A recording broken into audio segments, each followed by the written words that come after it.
Time now for our rants and raves, starting with Dan Kennedy. I have a rant for the three cable news channels, CNN, MSNBC, and Fox News. There was a very interesting study done by Harvard last week suggesting that more than 4,600 people were killed in Hurricane Maria on Puerto Rico, which is vastly more than the official number, which I believe was 64. Yeah. Now, this story got a decent amount of coverage in the newspapers and elsewhere, but the cable channels, Media Matters for America did a study that showed the Roseanne Barr controversy got hours of attention, and the study about Puerto Rico got a few minutes at best. Complete disproportionate attention to really what was one of the most important news stories of the week. I did hear some lengthy takeouts on NPR and other places. So yes, and in the newspapers. All right, Adam.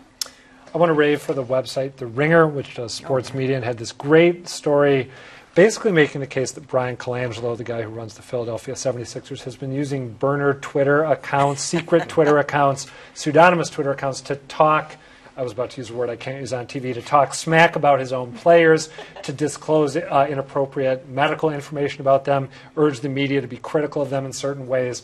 And it was done in this really, one ingenious little twist is that the reporter who worked on this, they called the team and said, hey, can you tell us if I think these two accounts are linked to Brian Colangelo?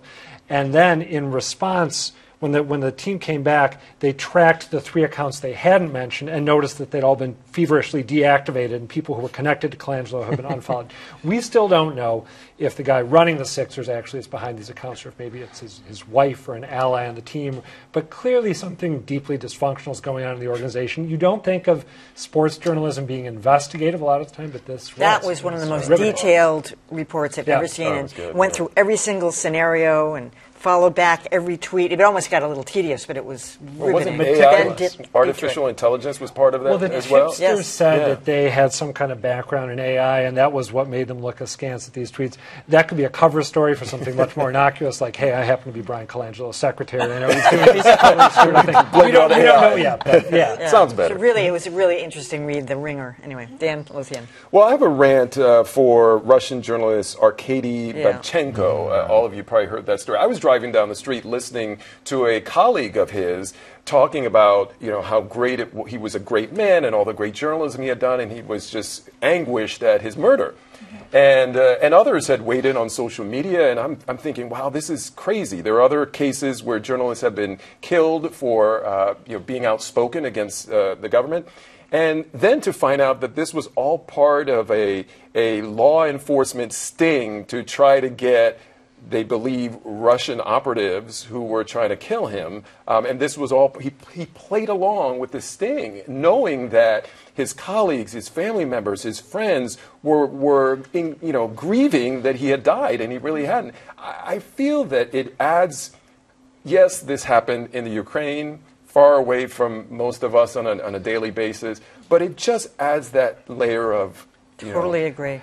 And he never made it clear how this led to the capture and of two people apparently got arrested, allegedly part of this plot to assassinate him. Not clear. But it just feeds into that narrative that, reporters are making up stories, they're fake news, and this is a case where it really is fake, and not just fake news, but a fake murder. I gotta say something. If someone came to me and said, Adam, someone's trying to kill you because of the work that you're doing, we want to catch the person and keep that from happening, will you play along with us? I wouldn't fake my death. I would never fake, maybe on a lesser level, but not faking my death.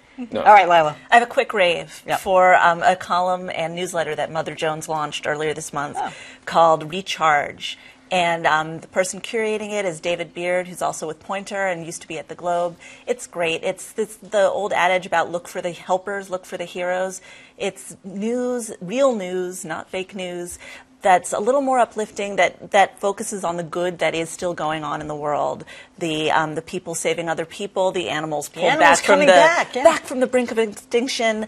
The good news that's out there that's worth keeping in mind. It'll never work. No, I hope it does. Nobody watches a good show. I hate uplift. Yeah, exactly. I do like Dave, though. It's revive. I hope it recharge. I hope it does. I just like a side of good news with my main serving of outrage. All right, so climate time. I have a rave for news consumers the world over for finally coming to the realization that Breitbart News is not a news website. It's a political website.